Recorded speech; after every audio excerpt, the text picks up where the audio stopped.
Hey guys, what's up? Welcome back to another episode of our Road to Master. Today we're starting at Diamond 240-ish LP, and you're going to see the game where I int my arse off after getting so hard camped playing top lane. But that game is not this game. This game is a Nautilus game, not the one that you're going to see. You're probably going to laugh when you see me feed so hard, but no, this bog standard Nautilus, first game of the day playing against a Pantheon top lane. Do you know how hard that is to play against? He's probably the cheesiest top laner in existence.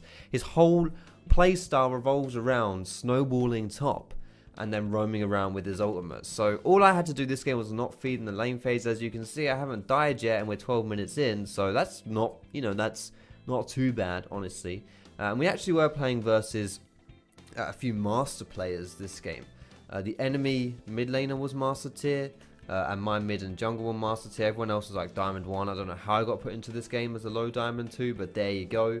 But we had a fairly decent start to this game, but it was a lot of it was on the Ez jungle shoulders, which is both good and bad. So we'll see how it goes from that. But all I have to do is be a big frontline, press R on either Callista or Syndra. That's why I like playing Nautilus at the end of the day, because he's pretty easy to play like that, right? You just don't lose the lane phase, get tanky, press R on carries. And there you go. So that's all we had to do. And that's all we did. And we put it out for the first game of the day. First victory, good start. For the second game of the day, we get auto-filled. So we're off-roll for the first one and auto-filled for the second one. You guys think that my AD carry is garbage? I saw a comment on my Ez jungle gameplay video. Someone flaming me saying just because you can play Ez jungle doesn't mean you can play AD carry. Well, watch this, dickhead. Maybe I can play AD carry. Well, I don't know. We'll see. Tristana is probably one of the strongest AD carries in the current meta. I would say, at least as far as like a combination of strength with ease of play. Like she's really strong considering how easy she is, and we actually did really well in the lane phase this game, as you can see. Like that's not what I'm expecting when I'm playing AD carry. When I'm playing AD carry, I'm expecting to kind of suck in the lane phase and then get good later on, just like farm up, get maybe 2 or 3 items and then be able to play AD carry. But no, we actually did well in the main phase, and we're 7-1-2 before 20 minutes. Like, we are smashing this game, like absolutely smashing this game. This point is my favorite time to play AD carry though. When you have these 3 items, you're so strong. It's so easy to play auto attack based carries with this build, with the crit build. It's so easy to play and so fun to play as well. And look at it. We actually managed to win this game as AD carry, and we smashed this game. For our third game, we get off-rolled yet again. I'm being off-rolled so much right now, it's not even funny. Playing Jax against Renekton is really hard, but in the early game, I was so proud with how I played it. I was going to kill him in the 1v1, and then I get flash cocooned from a bush by Elise. Then Eve comes to try and get a gank, which doesn't really work. And then I get caught by this cheeky little cocoon here, which I don't know. I should be out. That shouldn't hit me. I should dodge that one. I also hold on to my flash here, thinking I don't need to use it, but then Renekton flashes, so I should have used that one there a bit preemptively. And then look at this. Not too long later, I get another visit from the old Elise train. There she is, beautiful. I should have flashed that one, but then again, I thought I could escape with my Q.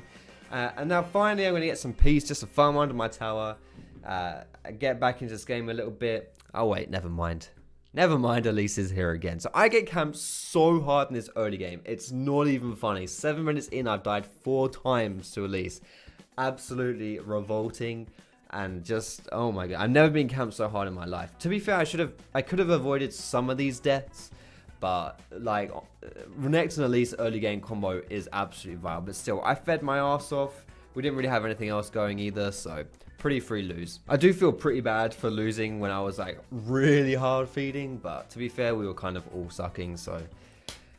Anyway, moving on to the next game. Forget about that one, let's move on to the next one. Nautilus versus Gangplank. Gangplank is one of these champions who's a little bit tricky to play versus, but you definitely have your windows to kill him because he's quite squishy.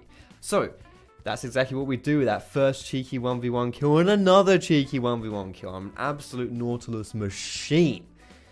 Getting off some good teleports as well. You can't just stomp the lane phase. If you're playing top lane, you have to move around the map as well, especially in this meta where bot lane has such huge impact. If you don't pressure the map, then you're going to struggle to win. So getting some good TPs in here. All you got to do is press R on the carries. And, I mean, these guys are getting absolutely blasted here. I'm 4-1-3. I'm popping off. But pretty easy game, honestly. I mean, I just like smashing. I'm Nigel Thornberrying this right here, and I was really proud of my teleports here because this is probably the hardest part if you're going from jungle into top lane or any role into top lane. If top lane is your off role, your teleports are usually the things that you struggle with the most. So getting some good teleports, that's what I was wanting to improve on. I'm improving it this game. Plus we smashed the 1v1.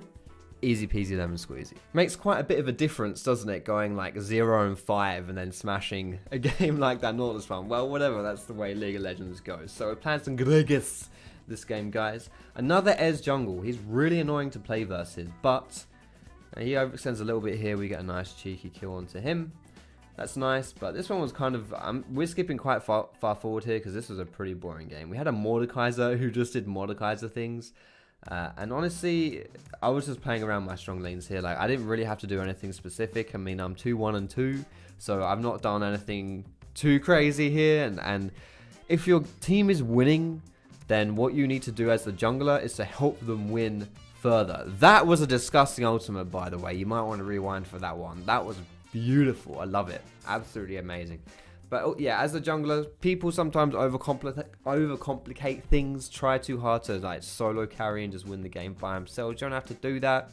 Just play around your strong laners, help them win the game.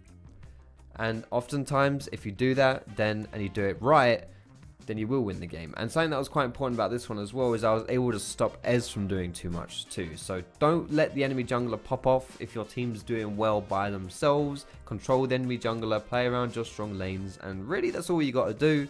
And that's all we had to do this game, so pretty easy win for us right here.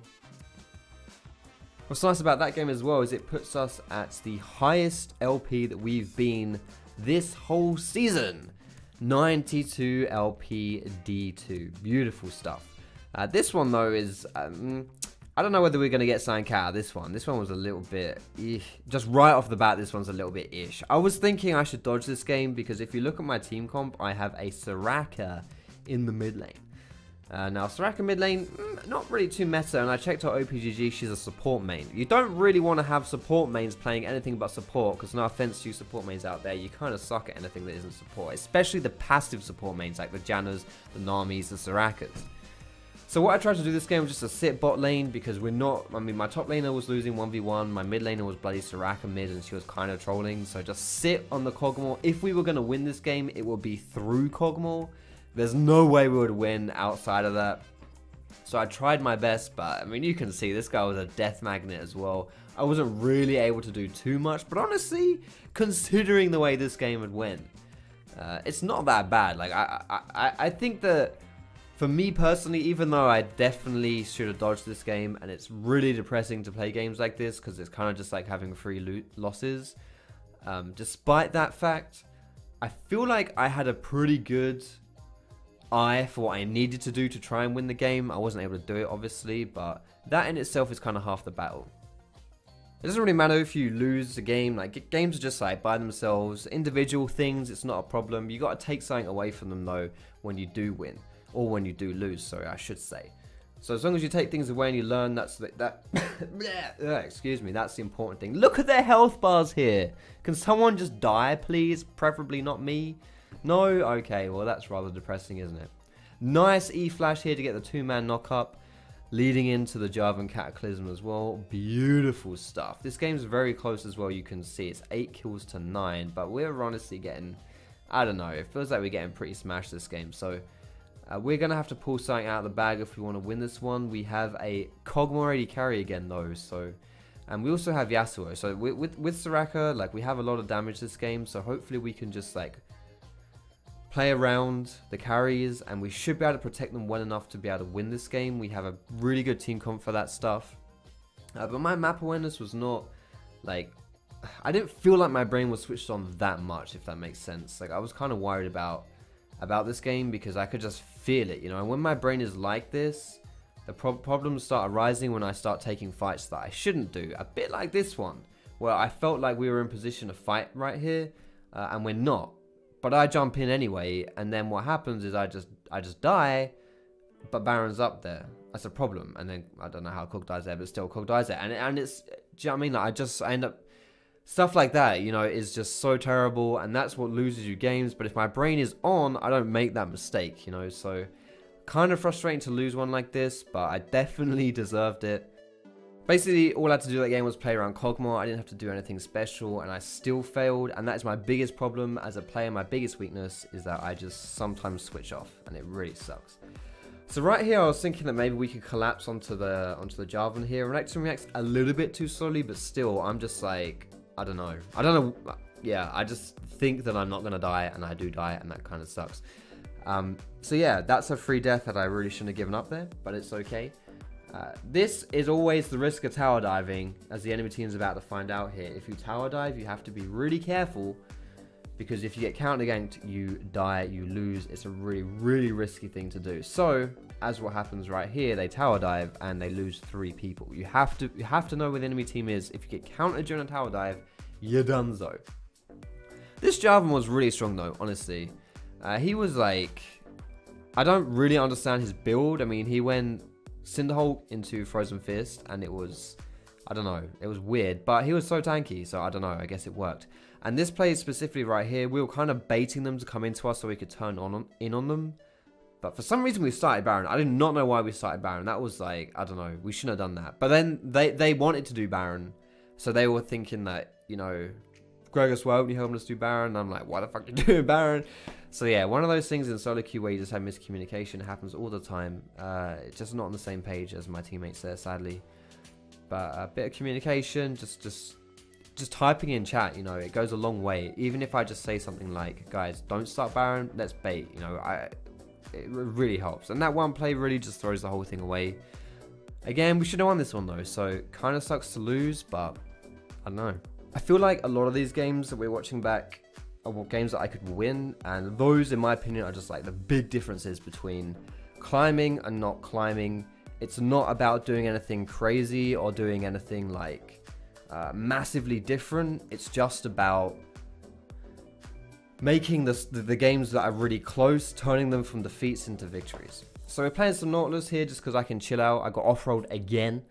I can chill out, just play Nautilus, just not do anything crazy, not do anything too sexy, and I don't know, if my brain's not particularly on, as we've kind of established today, then firstly I should probably stop playing, and secondly, just play to that, play around the fact my brain ain't on, and pick something that doesn't require a brain.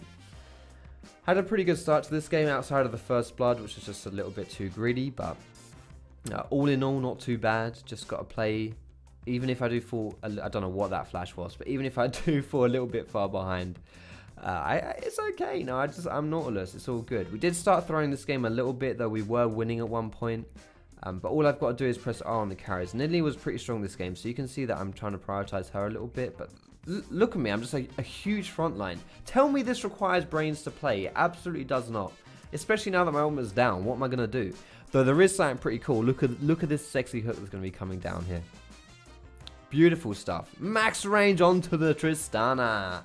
I don't know what it is about these champions that use hooks. Blitzcrank, Thresh, and Nautilus. I'm just a hook god. I don't know what it is, but beautiful stuff. There it is. Nautilus plays, doing Nautilus things. Easy peasy, lemon squeezy. Nice one to snap the losing streak. I feel like we haven't gotten jungle, like, ever, really, this episode. Maybe like a handful of times, but we've been off-road more than jungle. But when I have got jungle, I've just been playing Gragas. So let's play some Jarvan and mix it up a little bit here. No one saw that first blood. Quite a tactical fade to black there, so you guys didn't have to see that. That is the downside of playing versus Ez, though. His invades are pretty strong, so got to be careful, got to respect that one. My role as Jarvan, though, really is just to be a frontline, just to chill out. Just go in, initiate plays, and let my team mop up the team fights. But my brain, again, just wasn't really on. This should have been a really easy game. Like, look at the kills here. 22 kills to 12. And I'm just like, my deaths here are just so bad. I shouldn't be dying in these situations. Talon was popping off a little bit this game as well. I think Talon, by the way, is one of the best, like, solo queue mid laners. Just because he can pop off like this. You know, and then he can roam around as well. So, pretty nice stuff. I got a little bit ham here on this engage. But generally speaking, that's what you want to do on Jarvan. Is you want to go really hard and just initiate plays. But it is, I'm a bit too far forward here. We don't really get in until I'm already dead. So I need to hold off a little bit. And honestly, this game, I probably didn't even need to build this black cleaver. I could have just gone full tank. Like, I don't know. Yeah, I think full tank would have done just fine. But anyway, that's going to do it for this episode, guys. We finish today on 73 LP. You can see my reaction in the corner. I'm not really happy. My brain is not really on. So I need to fix that, or I'm going to start... If I'm not getting lucky, I'm going to start losing a lot of games. And we do not want that. So if you enjoyed the video, cheeky thumbs up. And you can subscribe to me for more League of Legends content. Thanks so much for watching. I hope you guys have a fantastic day. And I will see you in my next